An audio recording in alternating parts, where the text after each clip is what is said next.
नमस्कार, आप देख रहे हैं संस्कृति टीवी। कहते हैं कि भगवान शिव की कुल 9 संतानें थी, एक पुत्री और 8 पुत्र मिलाकर उनकी 9 संतानों में से 2 का उल्लेख कम ही मिलता है।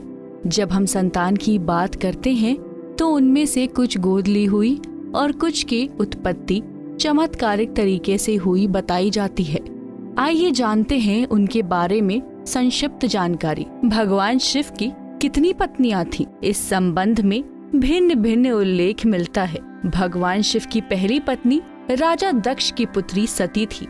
इसी सती ने जब यज्ञ की अग्नि में कूदकर अपनी जान दे दी थी तो बाद में उन्होंने ही हिमवान और हेमावती के यहाँ पार्वती के रूप में जन्म लिया और फिर शिव जी से विवाह किया। उनकी तीसरी पत्नी काली, चौथी उमा और 5वीं गंगा माता का नाम लिया जाता है। पार्वती जी के ही 2 पुत्र और 1 पुत्री हुई। पहले पुत्र का नाम कार्तिकेय और दूसरे का नाम गणेश रखा गया। पुत्री का नाम अशोक सुंदरी रखा गया। इनकी पुत्री का नाम अशोक सुंदरी था। कहते हैं माता पार्वती ने अपने अकेलेपन को खत्म करने के लिए ही इस पुत्री का निर्माण किया था। सबसे पहले आपको बताते हैं कार्तिकेय के बारे में। कार्तिकेय को सुब्रमण्यम, मुरुगन और स्कंद भी कहा जाता है। पुराणों के अनुसार षष्ठी तिथि को कार्तिकेय भगवान का जन्म हुआ था, इसीलिए इस दिन उनकी पूजा का विशेष महत्व है। वहीं दूसरे स्थान पर गणेश जी आते हैं। पुराणों में गणेश जी की उत्पत्ति की विरोधाभासी कथाएं मिलती हैं। भाद्रपद शुक्ल चतुर्थी को मध्याह्न के समय गणेश जी का जन्म हुआ था। इन गणेश की उत्पत्ति पार्वती जी ने चंदन के उपटन मिश्रण से की थी। वहीं तीसरे नंबर पर आते हैं सुकेश, शिव का एक तीसरा पुत्र जिसका नाम था सुकेश। 2 राक्षस भाई थे, हेती और प्रहेती। प्रहेती धर्मात्मा हो गया और हेती ने राजपाट संभाल कर अपने साम्राज्य विस्तार हेतु काल की पुत्री भया से विवाह किया। भया से उसके विद्युतकेश नामक एक पुत्र हुआ। विद्युतकेश का विवाह संध्या की पुत्री सलांकटकटा से हुआ। माना जाता है कि सलांकटकटा व्याभिचारिणी थी। इस कारण जब उसका पुत्र जन्मा तो उसे लावारिस छोड़ दिया गया। विद्युतकेश ने भी उस पुत्र की यह जानकर कोई परवाह नहीं की कि यह नामालूम किसका पुत्र है। पुराणों के अनुसार भगवान शिव और माँ पार्वती की उस अनाथ बालक पर नजर पड़ी और उन्होंने उसको सुरक्षा प्रदान की। इसका नाम उन्होंने सुकेश रखा। इस सुकेश से ही राक्षसों का कुल चला। चौथे स्थान पर जलंधर, शिव जी का एक चौथा पुत्र जिसका नाम था जलंधर। भागवत पुराणों के अनुसार एक बार भगवान शिव ने अपना तेज समुद्र में फेंक दिया। इससे जलंधर उत्पन्न हुआ।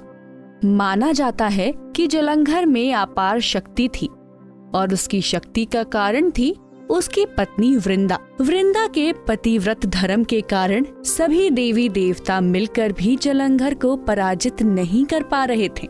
जलंधर ने विष्णु को परास्त कर देवी लक्ष्मी को विष्णु से छीन लेने की योजना बनाई थी।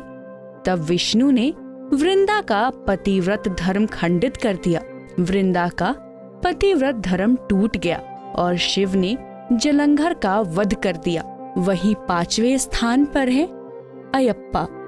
भगवान अयप्पा के पिता शिव और माता मोहिनी हैं। विष्णु का मोहिनी रूप देखकर भगवान शिव का वीर्यपात हो गया।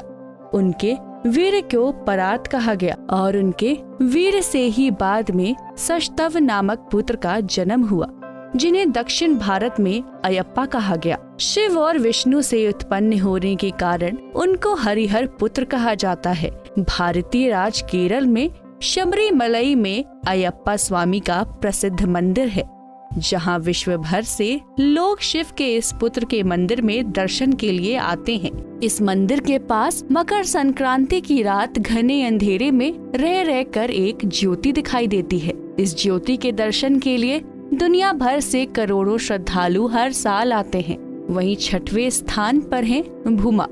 एक समय जब कैलाश पर्वत पर भगवान शिव समाधि में ध्यान लगाए बैठे थे, उस समय उनके ललाट से 3 पसीने की बूंदें पृथ्वी पर गिरी। इन बूंदों से पृथ्वी ने एक सुंदर और प्यारे बालक को जन्म दिया जिसके 4 भुजाएं थीं और वह रक्त वर्ण का था। इस पुत्र को पृथ्वी ने पालन पोषण करना शुरू किया। तभी भूमि का पुत्र होने के कारण ये भौम कहलाया। कुछ बड़ा होने पर मंगल काशी पहुंचा और भगवान शिव की कड़ी तपस्या की। तब भगवान शिव ने प्रसन्न होकर उसे मंगल लोक प्रदान किया। वहीं 7वें स्थान पर है अंधक। अंधक नामक भी एक पुत्र बताया जाता है, लेकिन उसके उल्लेख कम ही मिलता है। वहीं 8वें स्थान पर है खुजा। खुजा पौराणिक वर्णन के अनुसार खुजा धरती से तेज किरणों की तरह निकले थे और सीधा आकाश की ओर निकल गए थे। ऐसी तमाम कहानियों के लिए जुड़े रहिए हमारे साथ संस्कृति टीवी पे और देखते रहिए हमारा चैनल संस्कृति टीवी। नमस्कार।